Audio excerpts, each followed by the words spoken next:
About it about the with it, you know, shoot media. Now, or subscribe to my YouTube channel, like and share. MP, no, should be doing aiding Komobise, the course or a parliamentary no, speaker, or so many ways to deal with them, which is punishment as an organ. And it's a speaker with my work your mouth. There was young how or see narrative story. Days that sometimes you go with your family. Because given the work you have done, given the evidence you have laid in court, you are sure of victory. And so you go hoping to have victory and to celebrate the victory. And what more can you get during victory celebration than to have a gathering of people? And so, yes, they all went there, but they went there in anticipation of victory. And victory was what they got. So that does not take anything away. So, Doc, it is wrong to sit here and say that it was NDC that caused the violence. Violence, we should all do away with violence in our elections, and we should all condemn acts of violence.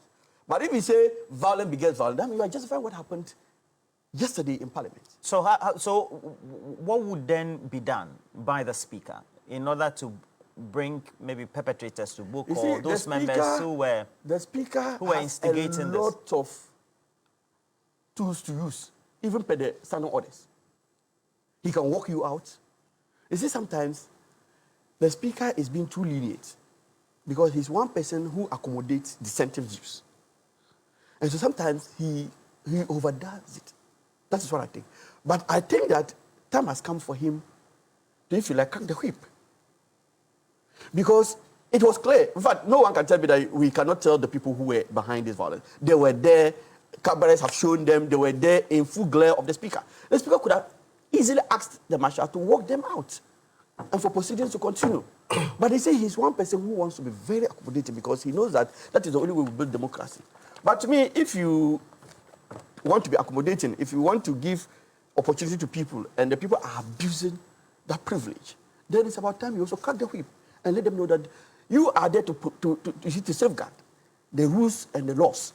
Once someone's conduct is in clear violation and in breach of the laws and the regulations, you have every right to crack the whip. And I think the Speaker must today, if the same character is exhibited, go and then do what is necessary to bring discipline into the chamber. Dr. Sato, how do we all come to a consensus? And then you can add your you wanted to talk about. I have no grievances. As I've said again, we need to try to make our electoral process less violent. We need to find ways and means of, especially at coalition centers. My whole argument is that, again, the violence begets violence. If there was no violence in Kpandai, look, there are other constituencies that declared their results at the coalition centers. They didn't move them to a regional. Why was Kpandai moved to a regional center? Why was Kpandai moved? Kpandai was not moved because people got bored. Kpandai was not moved because there was no room to collect. No, Kpandai was moved because of violence. And I am saying that I have seen, if somebody else has, and you can share with us, I have seen trucks, pickups of NDC people rush to the center, cause the commotion, and that led to removing. In the video, and I've seen. And I've also, again, I'm also saying that there is, this is not the first time elections have happened, let's say in the broad northern region, that has necessitated moving. I don't know the legal, this is whether you are supposed to tell them, or if you tell them and they say they won't come, what happens? I will leave that to court. But I'm saying that violence begets violence. How, going forward, the only way we can stop these things from happening is to make sure that our coalition centers are violence-free. The only way we can make sure this doesn't happen is make sure that we have impenetrable coalition centers. The only way we can prevent this happening is make sure that nobody who is not authorized to be at a coalition center goes there. If we do that, then we can make sure that this thing don't happen. Look, Kpandai has happened. If we don't take measures, it will become the norm. I don't want it to become the norm. Secondly, minorities in parliament have chosen how they want to protest, how they want to do their things. Over the years, we've seen a number of them. We've seen walkouts, we've seen boycotts, we've seen a lot of ways. They are all permissible and they are all the things they use. But we should not be personalizing it and be trying to insult the intelligence of people voted there just because we don't agree with how they choose to protest. This parliament, we've seen a lot. We've seen a lot. And I will not sit here, I will never sit here and try to use such unprintable words on honorable members of parliament. They are honorable men. Each one of them in their private lives, we've seen them. They are honorable men. he was a successful lawyer before he came to Parliament. Just because he's there doesn't mean that doesn't give me the opportunity to try to now call him another name. No. We've seen it and we've seen it. Let's try to make sure that we bring more decorum to our parliamentary proceedings. Let's try to make sure that if you are disagreeing with people, disagree with them, but do not call into question their intelligence. Okay. So it's very simple. What do you think the Speaker needs to do? What responsibility or the onerous responsibility that is on the Speaker, so to speak? I mean, the Speaker has not given me any confidence that he can act. If he's able to go back to the 31st January incident and deal with it comprehensively, then he would reinstate some levels of confidence with me that he can do the job. Now, coming back to the issue, you cannot be playing to the emotions of the people. It is as it is. We queue the parliamentarians, and I have said that it's a matter that we want to go to the Supreme Court and seek clarity with the judges must pronounce on it. That you come to me in the constituency to come and solicit for my vote, that you are going to represent me. You go to Parliament and you say that my view as a constituent, as a voter in your constituency, if they had walked out, why would I care if they walked out? Because there was business going on there. This time around, they said they were not working out, but they were going to be in the chamber and disrupt proceedings. Now, I have voted for you to go and represent me. Did you seek my consent? Do they have the consent of their voters in the various constituencies that they must go and disrupt parliamentary proceedings? Have they even had the courtesy to get back to us that these are the issues, to know the appetite of their constituents, whether or not Kpandai issue? When you do that, you are rather serving your selfish parochial interest. And I am going to go to Supreme Court. I've asked Lawyer Pendream to prepare all the, and he's doing a fantastic job there, to seek an interpretation whether or not when parliamentarians are in Parliament, they represent their political parties or they represent their constituents. Because what is playing out is that they are rather representing the interests of their parties. And not their constituents. And that's not their constituents.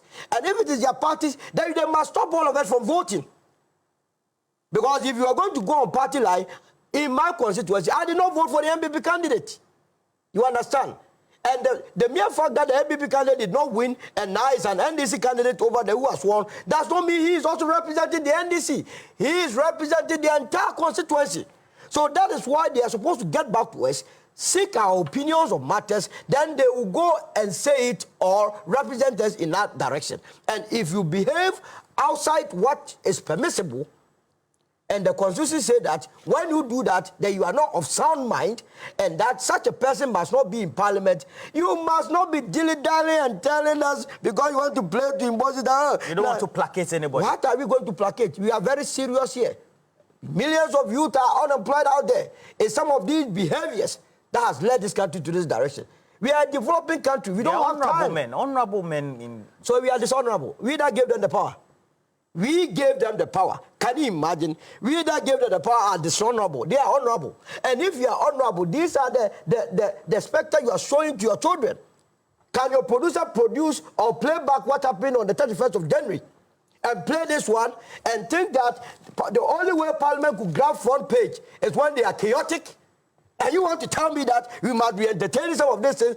Why must you entertain that? It's part of parliamentary procedure. Look at this. Look at this. Look at this. If you want to go and march, go to alma mater and march. Yeah, look at this. Bro, this is what we have been shown daily. All right. Let's move on. We want to talk about the MPP presidential primaries. Musa Dankwa is the executive director for Global Chatti by these same parliamentarians. So when I'm discussing something, they come and sit here that, oh, you have to say, well, when those days, I have not invited the wife. Continue, please. You have BPO if you don't take care. You were here when I said that if the Speaker of Parliament does not punish that act, it will lead to more things happening. You thought I was joking. What have you experienced? When the Speaker of Parliament promised the entire country that he was going to make part in that act, their salaries were going to be deducted to pay for the microphones and chairs. Have you heard anything about it? So it has emboldened them to continue to do what they did yesterday. In fact, yesterday, all that they were pushing for was to to repeat what happened on the 31st of January. In fact, I saw some of the MPs throwing papers around. So if they have been given the opportunity... You mean this incident? Exactly. And what happened to... So the Speaker's failure to take action... That is what has led to the second one. Yesterday's one. And when you see such an act, look, someone who has been voted for MP, look at that. Roland, I beg you, there's Look at another that. video on October, and you call this out, Mike? 2024. What are you talking about? Can you put it up? Dr. Zato, stop being disruptive. Seriously. He has disrupted him the whole day. Stop being disruptive. Let's give each opportunity that is... No, he has taken about 6 minutes of my time. Okay, Why? you go. Now back to the Please, issue. you have 3 minutes left. Oh, my brother, why are you trying to show you are MPP with him? You'll be MPP.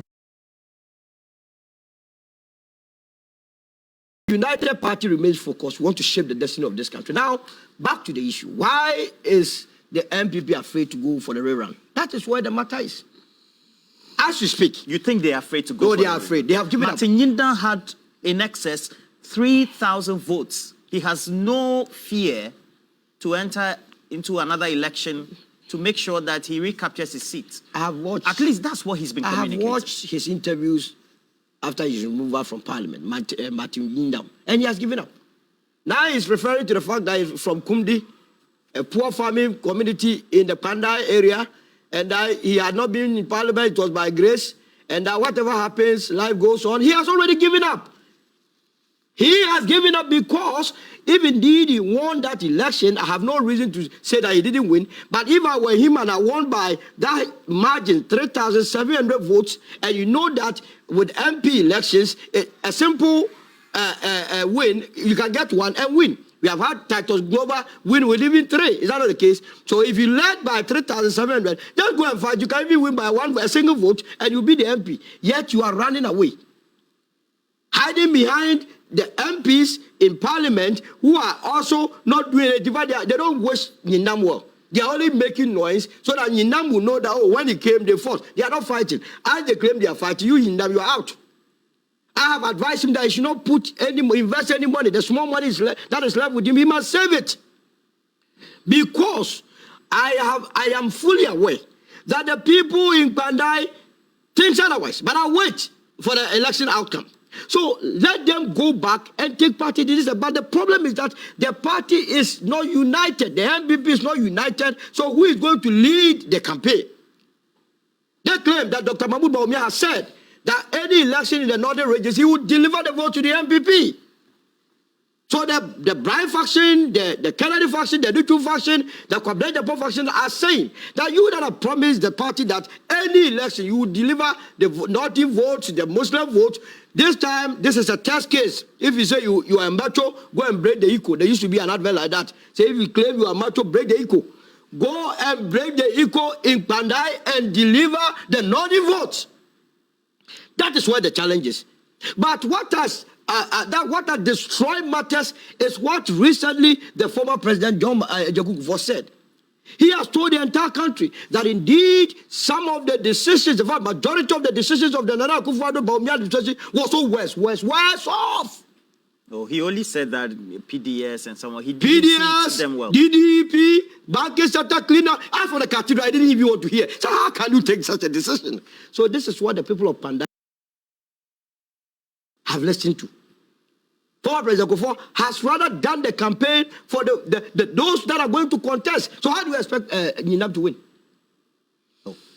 Having the benefit of the doubt that somebody used our money to go and dig a hole, which has been echoed by President Akufo, how do you expect the voters in Kpandai to go and vote for Yinam? So the party itself, through its leadership, founding fathers, people of stature have done the campaign for the other side. The only lack the NDC has is that the United Party is going to take part in this election.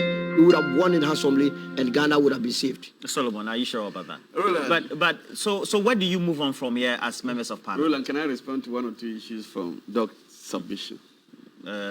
I don't want any matter. Yeah, destroyed the program this morning. No. He started by attacking us that we were being violent at the elections, and that's what has brought us all to this place.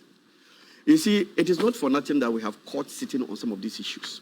And you are a lawyer, so... Yes, I am a lawyer. A court sat on this matter. one of the issues that came up in court was the fact that the EC, the returning officer, claimed that NDC was the party that caused the violence at the elections. And you see, it's not like sitting here or just being outside. When you make your allegations, you are not allowed to run with that allegation. You have to substantiate it. To establish that claim. He claimed he had a video. And I won't be surprised if it's the same video Doc is referring to here. He claimed he had a video. He was allowed to play the video in court. That video portrayed a situation different from what he narrated. And so it went nowhere. It did not substantiate what the claim he made. And so if Doc is here claiming that he has a video, Doc, go and look at that video again.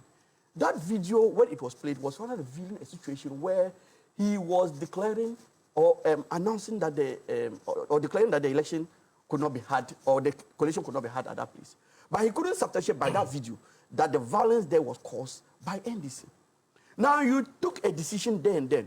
You took it in violation of the rules. When you look at CI 127, it gives you prescription as to what to do when you have a situation at hand where you can no longer continue with coalition at the designated polling station. Yes, you can move it to a center, but that movement should be communicated to parties. You took the decision to move it to Tamale, to the regional coalition center, without informing the candidate, the NDC candidate. You took it there with the NPP candidate. Now you are there claiming that when you went to Tamale, there was the regional secretary of NDC in Tamale. Regional coalition center is meant for different constituencies. When you get to regional coalition center, we have 18 constituencies in the northern region. So when you go to the northern regional coalition center, you are likely to have 18 issues being addressed, constituency issues being addressed. So if the regional secretary of NDC is at that place, he is there not purposely for Kpandai, but he's there to attend to other issues. And the coalition, he's not the representative of the candidate. The regulations say that you notify the candidate or his representative. You went there and you didn't notify the candidate, neither did you notify the representative. And then you are now claiming that when you were there and you were doing the coalition at the regional level, yeah, even though you have not been able to substantiate the fact that you notified the candidate or his representative, but the regional secretary of NDC was there. Was he there as a rep of the candidate? No. Yes, but the argument that the MPP puts up, and even to the day of the judgment in itself, the final day in itself, is that there were mass up of some individual. For example, the regional minister was there alongside. At where? On the judgment day. But what's wrong with that? It's very normal. Days of judgments are